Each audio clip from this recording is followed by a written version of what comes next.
اپنی خطابت دکھانے کے بجائے کچھ ایسی باتیں آپ حضرات کو بتا جائیں جو شاید بہت مشکل سے آپ کو نصیب ہو.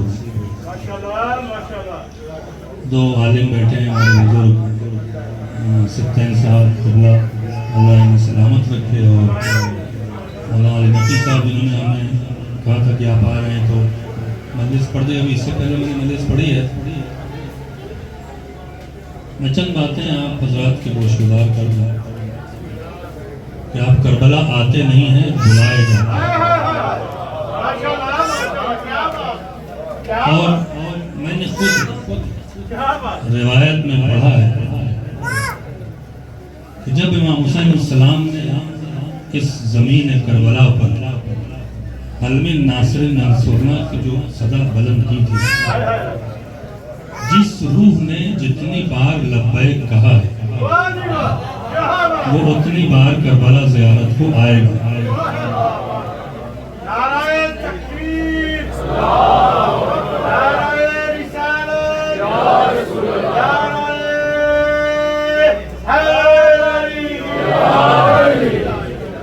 زیارت پہ آپ بلائے جاتے ہیں عزیزوں، لہذا آنے کے بعد عشق حسین میں اضافہ کیجئے. حسین کے عشق میں اضافہ ہونا چاہیے، تبھی زیارت کا مطلب ہے، تبھی زیارت کا مفہوم ہے. یہ وزٹ نہیں ہے، یہ ایونٹ نہیں ہے. یہاں آپ آئے ہیں عشق حسین لینے، تو پھر عشق حسین مانگیے. جب آپ آیا کریں زیارتوں پہ تو تیاری کر کے آیا کریں، جیسے آپ اور تیاریاں کرتے ہیں کپڑے یہ وہ. تیاری یہ کریں کہ جب پوچھا گیا صادق آل محمد سے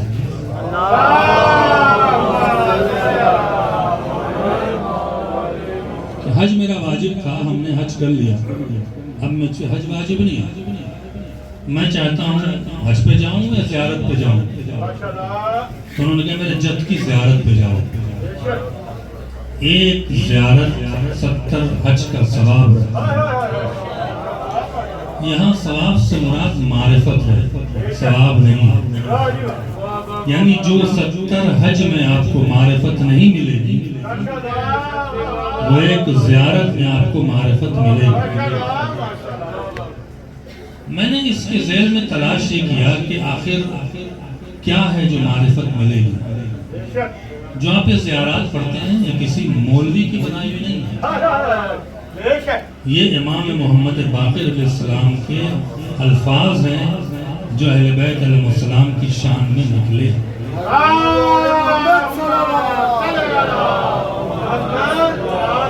جسے محدث اعظم شیخ عباس قمی نے لکھا ہے. تعجب یہ ہے کہ اگر آپ مفاتیح جنان اٹھائیں، تیاری کریں، کس کے پاس آ رہے، کس بادشاہ کے پاس جا رہے، اس کا اختیار کتنا ہے، اس کا کرم کیا ہے، اس کی عظمت کیا ہے. پھر اپنے کو ٹٹولیں کہ ہماری عظمت کیا ہے. ہم حسین کے ظاہر ہیں. توجہ فرمائیں. جب آپ نکلتے ہیں تو مفاتیح میں لکھا ہے کہ یہ دعا پڑھا گیا، دعا کہ اللہم انی خرجت من بیتی بفضلک.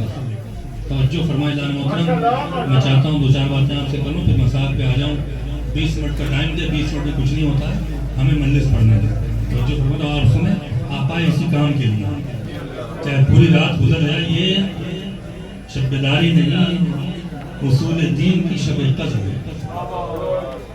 تو میری بات سن لیں اور بہرحال توجہ فرمائیں اور ریسٹرکشن نہ دیا کریں، ہمیں اپنی بات کہنی چاہیے.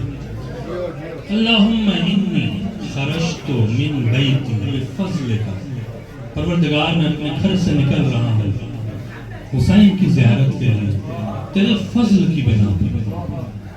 عربی میں 3 لفظ آتا ہے، رحم، کرم اور فضل.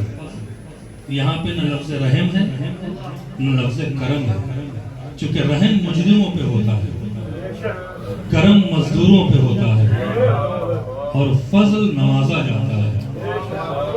ہم مجرم بن کے نہیں آئے ہیں آپ، لفظ رحم کہتا ہوں آپ. ہم مزدوری لینے نہیں آئے ہیں، لفظ کرم کہتا ہے.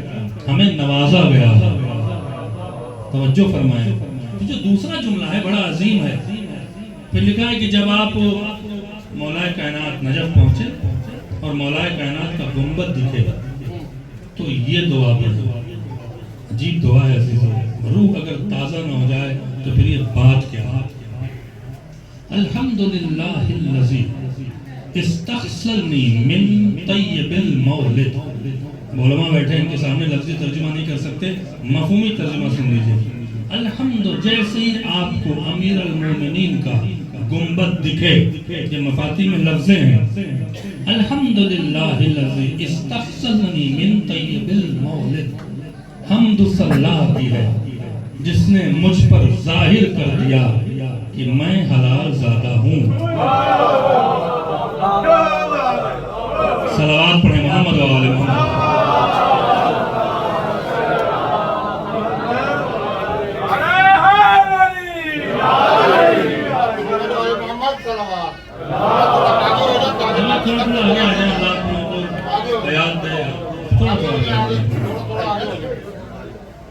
پیچھے بہت لوگ آ رہے ہیں.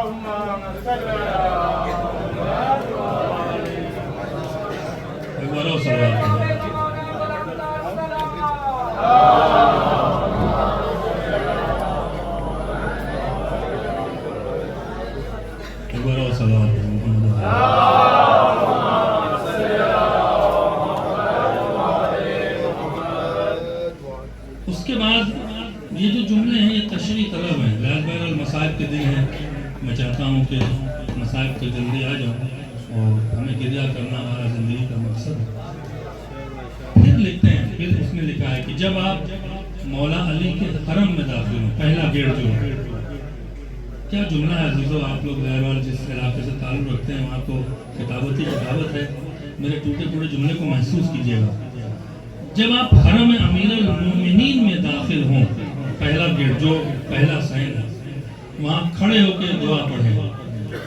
کتنی آپ کی سماعت اچھی اس دعا سے محسوس کر لوں گا. الحمدللہ الذی سیرنی فی بلاد. حمد اللہ کی ہے جس نے اپنے شہروں کی سیر کرائی.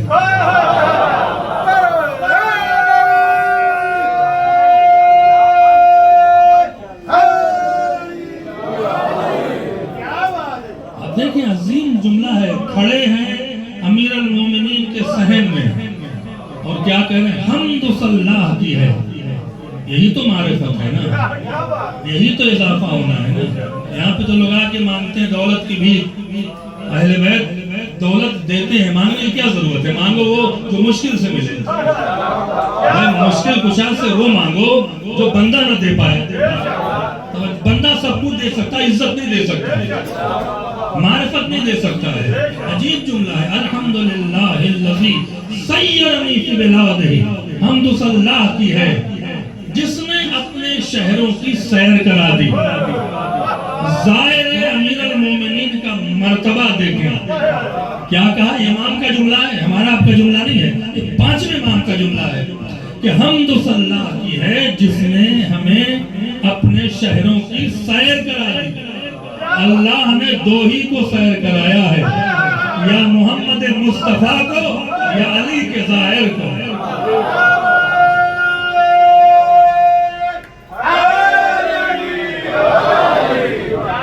صلوات پڑھیں محمد و آل محمد.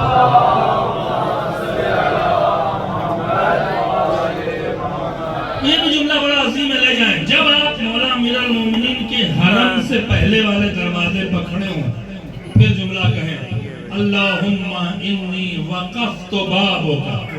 کیا جملہ ہے. اے میرے اللہ میں تیرے دروازے پر کھڑا ہوں. کھڑے ہیں آپ علی کے در پر, کہہ رہے ہیں اللہ تیرے دروازے پر کھڑا ہوں. اور پھر یہ ایک جملہ اور ہے جو بڑا عظیم جملہ, اس کو محسوس کر لیجئے گا. جیسے آپ حرم میں داخل ہوں تو وہاں پہ جملہ اللہم ان ھذا الحرم حرمک. اے میرے اللہ یہ علی کا حرم تیرا حرم ہے. اگر جملہ لے گئے تو بڑا عظیم ہے. علی کی جگہ دیکھیں, رابطہ دیکھیں علی اور اللہ کا. یہ حرم تیرا حرم ہے. اور حرم عربی میں اسے کہتے ہیں جہاں نامحرم نہیں جاتا.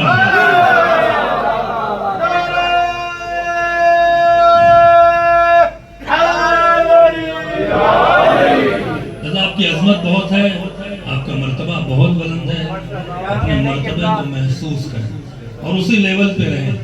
بس میں نے یہی تک گزارش کرنی تھی. ہم بہت عجیب سی بات ہے, درد دل کہہ دیتا ہوں, میرے ساتھ بھی ہے, سب کے ساتھ بھی ہے. میں نے اکثر دیکھا ہے عزیزوں, بڑا ہم تھوڑا سا ہمیں اپنے لائف اسٹائل کو, اپنے فکروں کو بدلنے کی ضرورت ہے. ہر آدمی کہتا ہے مولانا دعا کیجیے گا, میرا بچہ بیمار ہے, میرے ساتھ یہ ہے, میرے ساتھ وہ ہے. بہت کم لوگ ہیں جو کہتے ہیں کہ مولانا پہلے امام حسین کو پرسہ دے لیجیے. اتنا ہم خود غرض کیوں ہو گئے ہیں کہ اپنی تکلیف تو ہمیں احساس ہے کہ ہمارا بیٹا اچھا ہو جائے, ہمیں نوکری مل جائے, لیکن ایک بار بھی کوئی یہ نہیں کہتا ہے کہ زیارت پہ جا رہے ہو تو بی بی زینب کا پرسہ دے دینا, حسین کو اس کے جوان لال کا پرسہ دے دینا. جو سو رہا ہے وہ پیاسا سو رہا ہے. ہمیں سب سے پہلا جملہ جب بھی کوئی زائر جا رہا تو یہی کہنا چاہیے, جا رہے ہو تو میری طرف سے مولا کو پرسہ دے دینا.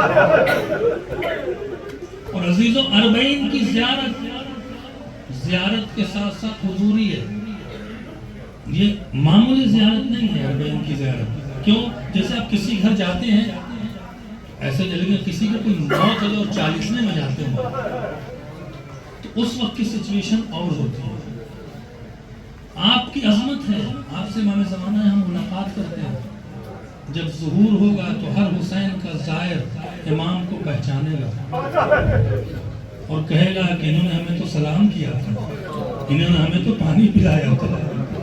آپ دیکھیں جہاں معصوم آپ کی خدمت کر رہے ہو, جہاں انبیاء آپ کی پذیرائی کر رہے ہو, جہاں حسین آغوش کھول کے آپ کو بلا رہے ہیں. آپ کو پتہ ہے مشی کیوں رکھی گئی ہے؟ مشی رکھنے کا کانسیپٹ کیا ہے؟ صرف اس لیے کہ ہمیں سید سجاد کا درد محسوس ہو رہا ہے, ہمیں بی بی زینب کا درد محسوس ہو رہا ہے. جب ہم چلتے ہیں اور ہمارے پیروں میں چھالے پڑتے ہیں تو ہمیں احساس ہونا چاہیے کہ ہمارے امام پہ کیا گزری ہے, بی بی زینب پہ کیا گزری ہے. یہ عجیب و غریب منزل ہے. آپ دیکھیں کہ جب ہم چلتے ہیں مشی پہ, میں پہلی بار آیا ہوں, بہرحال بہت مصروف رہتا تو میں نے مولا سے دعا کی ہم اپنے سارے پروگرام چھوڑ کے آئے.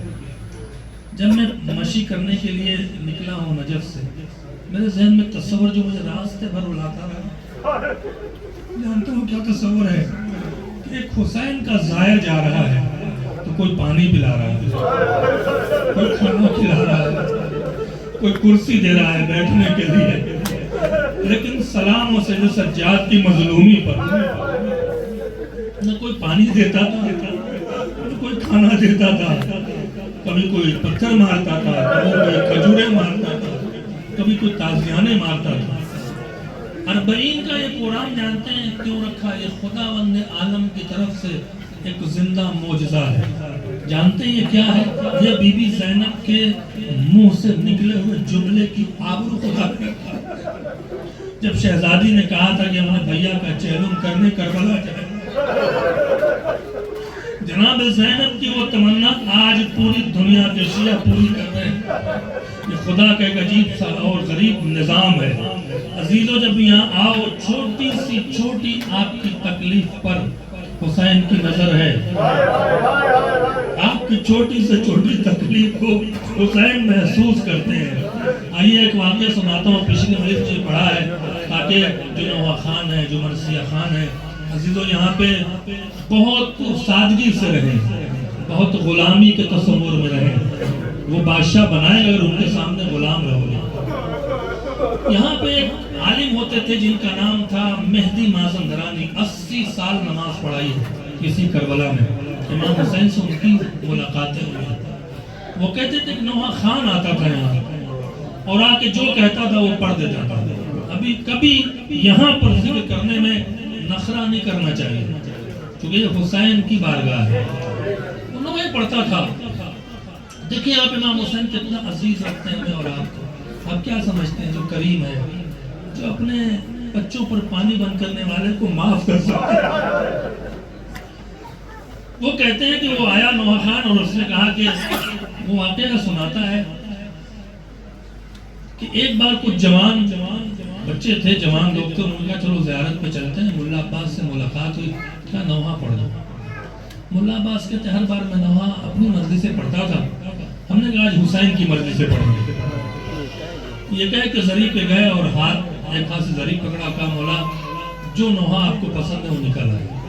جیسی ڈائری کھولتے ہیں علی اکبر کا نوحہ نکلا۔ ہم 20-25 منٹ، گھنٹے 2 گھنٹے میں تھکنا شروع کرتے ہیں۔ ملا عباس کہتے ہیں علی اکبر کا نوحہ پڑھنے لگے، جوان کا نوحہ، جوان کا ماتم، ماتمی حضرات جوان ماتم کرتے کرتے، اسی کربلا کی بات کر رہا ہوں میں، رات کا 3 بج گیا اور جوان کسی طرح سے رکتے نہیں کہ بہت مشکل سے ان کو سنبھالا کہ صبح نماز کا وقت ہوگا، ہمیں آنا بھی ہے، چلو واپس چلتے ہیں۔ اس زمانے میں اس طرح کا ماحول ہے، 150 سال پہلے کی بات ہے، اسی کربلا کی۔ وہ کہتے ہیں کہ ہم 3 بجے رات میں آ کے ایک مہمان سرا میں سوئے، دروازہ بند کرتے کسی نے دروازے پر دقلباب کیا۔ مہدی ملا عباس کہتے ہیں کہ مجھے نہیں پتا تھا کون 3 بجے رات مجھ سے ملنے آئے گا، میں تو مسافر ہوں۔ دروازہ کھولتے ہیں تو دیکھتے ہیں غلام حبشی کھڑا ہے۔ یہاں غلام حبشی نہیں ہوتے، کالے نہیں ہوتے ہیں۔ پوچھا تم کون ہو؟ کہا میں حسین کا غلام ہوں۔ کیوں آئے ہو؟ کہا مجھے بھیجا گیا، مجھے حسین نے بھیجا ہے۔ کہا کیوں بھیجا ہے؟ کہا ان جوانوں سے کہو کہ کھڑے ہو جائیں، اپنے لباس ٹھیک کر لیں۔ کیوں؟ حسین ملنے آ رہے ہیں، حسین ملنے آ رہے ہیں۔ ملا عباس کہتے ہیں کہ میں نے کہا کہ میں حسین کے پاس جاتا ہوں، یہ اہل بیت کا پیغام بڑا عظیم ہے، میں حسین کے پاس جاتا ہوں۔ تو کہا جب وہ کہے تو کہتے ہیں تم تو میرے پاس آئے ہو۔ کیا ایک میزبان کی یہ نہیں ہوتی ہے کہ وہ مہمانوں کو دیکھے؟ کہا اس سے کہو کہ میں خود آ رہا ہوں۔ ملا عباس کہتے ہیں کچھ دیر میں نے جوانوں سے کہا اٹھو اپنے ماتم کا سلا لو۔ وہ جلدی سے کھڑے ہو جاتے ہیں، لباس کو ٹھیک کرتے ہیں۔ جیسے مولا کہتے ہیں تھوڑی دیر بعد ہم نے کیا دیکھا کہ ایک سورج نکل آیا ہو جیسے دروازے پر۔ امام حسین تشریف لائے اور جیسے یہ جوان کھڑے ہونے لگے تو کہتے ہیں بیٹھ جاؤ تم تھکے بہت ہو، بیٹھ جاؤ تم تھکے بہت ہو۔ تو ملا عباس نے جملہ کہا تھا مولا کتنا بھی تھک جائے سید سجاد سے زیادہ نہیں۔ ملا عباس نے عجیب بات کی، امام حسین نے کہا ملا عباس تمہارا نوحہ حسین کو بہت پسند آیا ہے، تم نے نوحہ بڑے خلوص سے پڑھا ہے۔ چھوٹے سے چھوٹے کام کو عزاداری میں چھوٹا نہیں سمجھیے گا۔ ایک بار ملا عباس کہتے میرے شہر میں بڑے بڑے علماء، بڑے بڑے نوحہ خان تھے۔ حسین جاتے جاتے کہتے ہیں ملا عباس تمہارے گاؤں میں ایک بوڑھا شخص ہے جو میرے عزاداروں کی جوتیوں کو سیدھا کرتا ہے، جب واپس جانا تو حسین کا سلام کرنے۔ یہ وہ جگہ ہے، آپ ٹیلہ زینبیہ دیکھتے ہیں، سب سے دردناک منظر کربلا میں ٹیلہ زینبیہ کا ہے۔ اگر آپ احساس کریں کربلا میں پہاڑی علاقہ نہیں ہے، یہ ٹیلہ بنا کیسے تھا؟ جیسا لکھا جاتا ہے کہ جناب زینب نے امام حسین سے کہا تھا کہ بھیا ذرا خیمے کے ارد گرد رہیے گا تاکہ مجھے محسوس ہو کہ میرا بھائی زندہ ہے۔ لہذا حسین خیمے سے قریبی جنگ کر رہے تھے، بہت دور نہیں جاتے تھے، اور جنگ کرنے میں تکبیر بلند کرتے تاکہ آواز جناب زینب تک جائے اور زینب کو معلوم ہو کہ حسین زندہ ہے۔ لیکن کچھ دیر سے جب حسین کی آواز نہ آئی، جب حسین کی آواز نہ آئے تو زینب پریشان ہوئی کہ میرے بھیا کی آواز نہیں آئی ہے۔ زینب پہلی بار خیمے سے باہر نکلی، کیا دیکھا چاروں طرف مجمع اور کہہ رہا حسین کو مار لو، حسین کو قتل کرو۔ اس وقت جناب زینب نے عجیب جملہ کہا تھا اور کہا تھا کہ پروردگار میں چاہتا ہوں کہ میرا بھائی مجھے دکھ جائے۔ یہ جو زمین بلند ہوئی ہے زینب کے کہنے پر ہوئی ہے، خدا نے زمین کو بلند کیا۔ اب جو زینب بلند ہوئی تو کیا دیکھا شمر کا خنجر ہے، اور جہاں قتل گاہ ہے وہاں سے ٹیلہ زینبیہ صرف 70 قدم پہ دور ہے۔ زینب نے اپنے بھائی کو قتل ہوتے ہوئے 70 قدم سے دیکھا ہے۔ اس کربلا میں نہ جانے کتنی مصیبتیں آئی ہیں، کبھی آپ نے سوچا ہے کہ اس زمین پر کیا کیا مصیبتیں آئی ہیں؟ بس ایک روایت پڑھتا ہوں اور آپ سے اجازت لے لیتا ہوں۔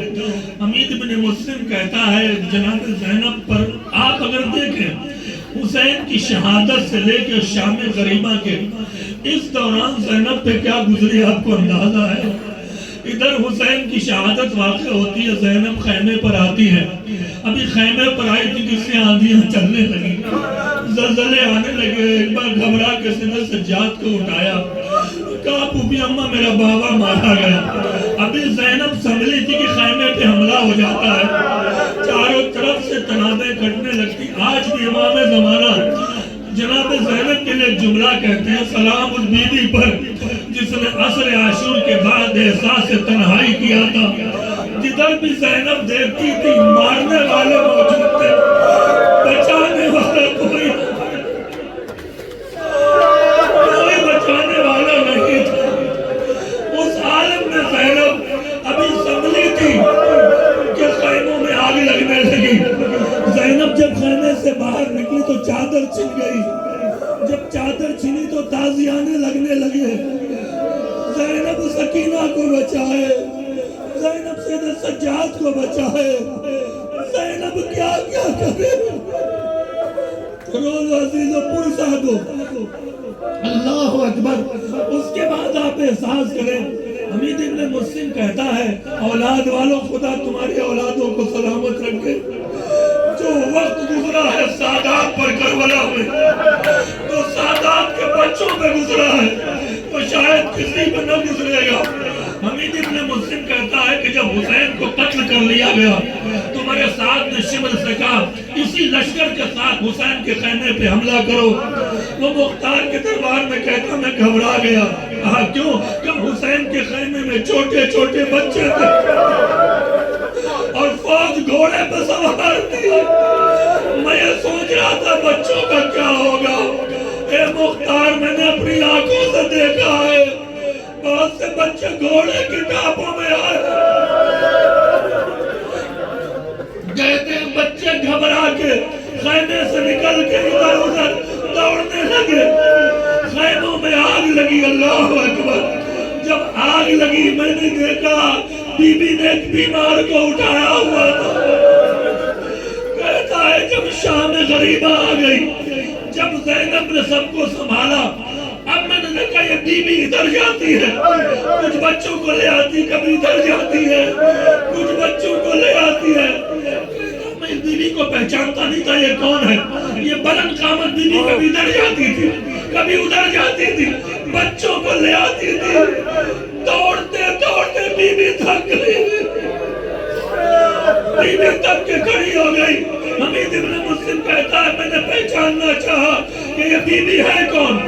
میں تھوڑا سا قریب ہوا تو کہتا ہے مختار ان کانوں نے سنا ہے کہ بی بی مدینے کا رخ کر کے کہہ رہی تھی نانا زینب کو بچے نہیں ملتے، نانا زینب تک گئی ہے، نانا زینب کہاں جائے۔ جزاکم ربکم۔ اگر عربی نہ ہوتا تو ختم کر دیتا۔ ایک روایت سن لیجئے چاہیے گا سلام کیجئے گا۔ حمید ابن مسلم کہتا ہے مختار تمہیں پتا ہے زینب کی بے پردگی کا اثر حسین کے چھوٹے چھوٹے بچوں پر تھا، انہیں بھی بہت تڑپ تھی۔ مختار نے پوچھا وہ کیسے؟ کہ جب شام غریبہ ہونے لگی میں فرات کے کنارے بیٹھا منظر دیکھ رہا تھا، اتنے میں نے کیا دیکھا کہ ایک بچہ خیمے کی طرف سے اس طرف سے دوڑتا ہوا آ رہا تھا۔ میں زمین پر لیٹ گیا، بچہ دیکھے گا تو رک جائے گا، لیکن وہ میرے قریب آ کے کہتا ظالم کھڑا ہو جا، میں نے تجھے دیکھا ہے کہ تو زندہ ہے۔ حمید ابن مسلم کہتا ہے میں کھڑا ہو گیا تو مختار وہ بڑا عجیب کا سوال کرتا ہے۔ پوچھا کیا پوچھتا ہے؟ کہتا ہے اگر میں تجھ سے کچھ پوچھوں گا تو مجھے تماچے تو نہیں مارے گا، مجھے تازیانے تو نہیں مارے گا؟ کہا نہیں بتا تمہیں کیا چاہیے؟ کہا مجھے فرات کا راستہ بتا۔ میں نے اس بچے سے پوچھا فرات پہ جا کے کیا کرو گے؟ کہا میرا چچا سو رہا ہے۔ بس عزیز و آخری جملہ ہے میرا چچا سو رہا ہے۔ میں نے پلٹ کے پوچھا شاہد حسین کے عباس کے کسی بھائی کا بیٹا تھا جو عباس کو چچا کہہ رہا تھا، چچا کی لاش پہ جا کے کیا کرو گے؟ کہا پہلے مجھے چچا کی علاج پہ لے چل. مجھے ترس آ گیا. میں بچے کو لے کے عباس کے جنازے پر پہنچا تو پلٹ کے وہ کہتا ہے اے میرے چچا میں یہ کہنے نہیں آیا کہ مجھے تماچے لگے